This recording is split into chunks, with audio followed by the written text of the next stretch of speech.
There are calls tonight for the government to radically overhaul our road rules, make driver education compulsory in schools and introduce new laws targeting drivers who kill people on our roads. It's being spearheaded by a group whose membership is growing faster than anyone would like, people who've lost a loved one to road trauma. It's the group no one wants to join, but when they need it, are glad it exists. Sorry that you're part of this group, and welcome to the group. They've lost sons, daughters, husbands or wives on the roads in crashes. They don't use the word accident. On Christmas Eve 2020, Katie Dokmanovich's world came crashing down. It's one of our favourite photos. Her son Nicholas, 18 years old, a passenger in a car that crashed into a power pole at Leppington at high speed. He died at the scene. 2.5 years later, the man behind the wheel learned his fate. He actually pled guilty to manslaughter. And the judge only gave him 2.5 years non-parole out of a maximum 25 that was on the table. Do you feel like the manslaughter was treated differently because it was a car and not a gun? Absolutely. And that's at the heart of what this group wants to change. They feel the penalties for killing someone with a car just don't match the crime. They want the government to introduce specific road crime legislation and consider a mandatory minimum jail term. I think if you kill someone, you should go to jail. Simple as that.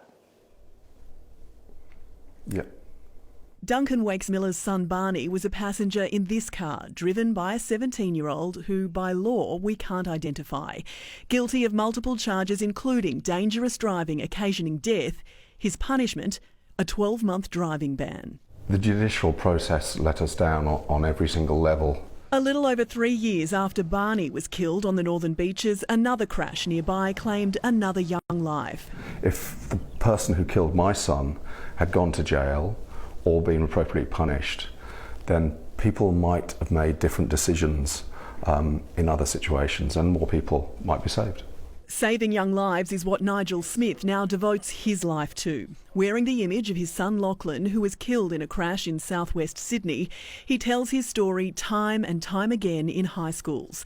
Now he wants the state government to make proper driver education a mandatory part of the curriculum. In a lot of cases, a lot of these crashes are just a few minutes of madness that goes and kills their best friend, their brother or sister or somebody within the family. With 2 months still to go, this year's road toll is already higher than all of 2022.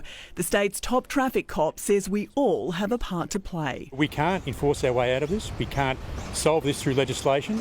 It really comes down to working with the community. I want social groups, I want family groups, cultural groups to talk amongst each other, to start talking about those unspoken social contracts. If you go out, come home safely to us. Because this group doesn't want any more members. In Doonside, Jane Azzopardi, 9 News.